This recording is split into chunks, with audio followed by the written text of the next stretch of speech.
Hello viewers, welcome to my YouTube channel S.English tutorial. আজ আমি Ralph Waldo এমারসনের লেখা fable কবিতাটি নিয়ে আলোচনা করব। প্রথমে আমাদেরকে জানতে হবে ফেবল কি। What is fable? Fable is a literary type in pros or poem which provides a moral at the end. Fable হলো কবিতা কিংবা গল্পে লেখা যেটি শেষে একটি আমাদের নৈতিক শিক্ষা দেয়। অর্থাৎ আমরা বলতে পারি the aim of a fable is to teach a moral. Fable তার উদ্দেশ্য হচ্ছে একটি নৈতিক শিক্ষা দেওয়া। ফেবল কবিতাটিতে দুটো ক্যারেক্টার আছে। ফেবলগুলোতে সাধারণত প্রাণীদেরকেই চরিত্র হিসেবে বেছে নেওয়া হয়। এখানেও আমরা দেখব যে একটি লিভিং ক্যারেক্টার আছে, একটি জীবিত এবং একটি নির্জীব বস্তু আছে, এবং দুটোর মধ্যে তর্ক চলছে তাদের গুরুত্ব নিয়ে। তো দেখা যাক কবিতাটিতে কি আছে। Fable: the mountain and the squirrel had a quarrel. পর্বত এবং কাঠবেড়ালির একটি ঝগড়া হয়েছিল। and the former called the latter little prig.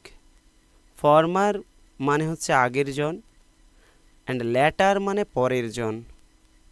তো আগের জন পরের জনকে বলছে, এখানে called মানে বলা, বলছে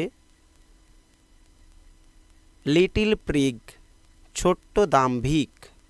এখানে কটাক্ষ করছে মাউন্টেন স্কোয়ারেলকে। কিসের জন্য? তার আকারটা ছোট বলে। বান রিপ্লাইড, কাঠবেড়ালি উত্তর দিল। বান মানে কাঠবেড়ালি, squirrel, you are doubtless very big, তুমি নিঃসন্দেহে খুব বড়। অর্থাৎ এখানে কাঠবেড়ালি পর্বতের বড়ত্ব স্বীকার করে নিচ্ছে। But all sorts of things and weather must be taken together to make up a year and a sphere.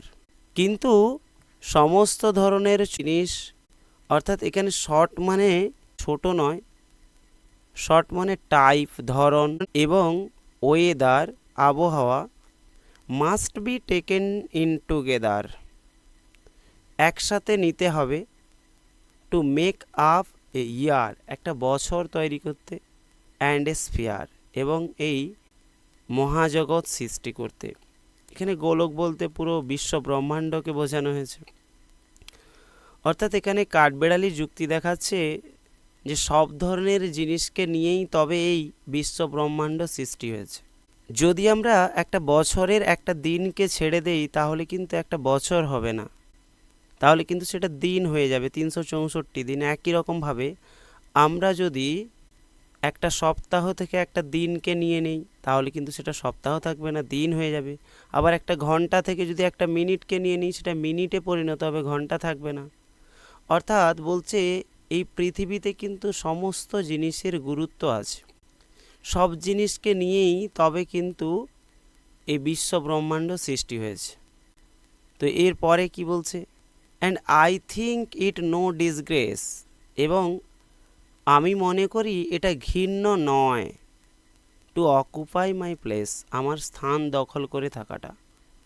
অর্থাৎ কাঠবেড়ালি তার যে নিজের আকার বা আকৃতিতে সন্তুষ্ট, he is completely satisfied what he has gained, সে যা পেয়েছে সেটাতে সে পুরোপুরি সন্তুষ্ট।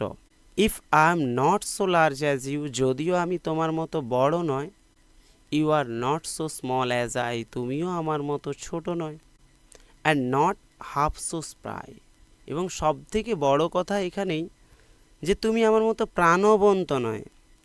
আই ক্যান গো এনিহোয়ার, আমি যে কোনো জায়গাতে যেতে পারি, আমার মধ্যে প্রাণ শক্তি আছে, কিন্তু তোমার মধ্যে জীবনী শক্তি নেই।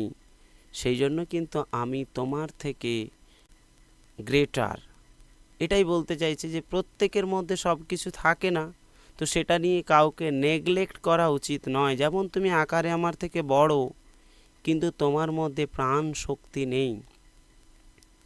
I will not deny you make a very pretty squirrel track. আমি অস্বীকার করব না বা করতে পারবো না যে তুমি তৈরি করেছো একটি সুন্দর কাঠবেড়ালির জন্য রাস্তা তৈরি করেছো, অর্থাৎ আমি তোমার উপর দিয়ে সেই রাস্তা দিয়ে বয়ে যাই, এটা আমার অস্বীকার করার কিছু নেই। ট্যালেন্টস ডিফার, প্রত্যেকের দক্ষতা আলাদা হতে পারে। All is well and wisely put, কিন্তু সেগুলোকে একেবারে সুন্দরভাবে সজ্জিত করা বাই দ্য ক্রিয়েটর, ঈশ্বরের দ্বারায়, গডের দ্বারায়, সৃষ্টিকর্তার দ্বারায়। অর্থাৎ বলতে চাইছে কাঠবেড়ালি যে এই পৃথিবীতে প্রত্যেকের দক্ষতা আলাদা থাকতে পারে, কিন্তু প্রত্যেক দক্ষতারই রেসপেক্ট দেওয়া উচিত। If I can not carry forests on my back, যদিও আমি আমার পিঠে জঙ্গল বহন করতে পারি না, neither can you crack a nut, তুমিও আমার মতো বাদাম ভাঙতে পারো না। অর্থাৎ এখানে আমরা দেখছি যে দুজনের কিন্তু ট্যালেন্ট আলাদা, দক্ষতা আলাদা, কিন্তু কেউ কারোরটা পারবে না। অর্থাৎ আমরা যদি দেখি যে কোনো প্লেন চালক কোনো গাড়ির ড্রাইভারকে বলে যে তুমি কি আমার প্লেন চালাতে পারবে, হয়তো সে পারবে না। আবার ওই গাড়ির ড্রাইভার যদি প্লেন চালককে বলে তুমি কি আমার গাড়িটা চালাতে পারবে, সেও কিন্তু পারবে না। অর্থাৎ কেউ কারোর দক্ষতার অপমান করা ঠিক নয়, এটাই বলতে চাইছে। অর্থাৎ কাঠবেড়ালি এখানে একটা মোরাল টিচিং দিচ্ছে। এখানে আমরা একটা মোরাল পাচ্ছি যে in this world everything has its own value, everything has its reason behind its existence, living or non-living, big or small, everything has its own value.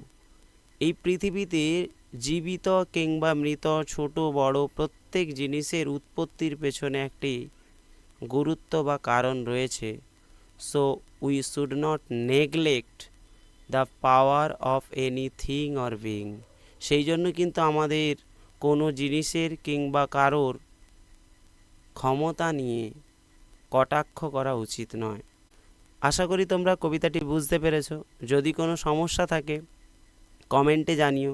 ভিডিওটি ভালো লাগলে বন্ধুদের মধ্যে শেয়ার করে দিও এবং চ্যানেলটিকে সাবস্ক্রাইব করে দিও, যাতে করে পরবর্তী ক্লাসগুলো প্রথমেই তোমাদের কাছে নোটিফিকেশান যায়।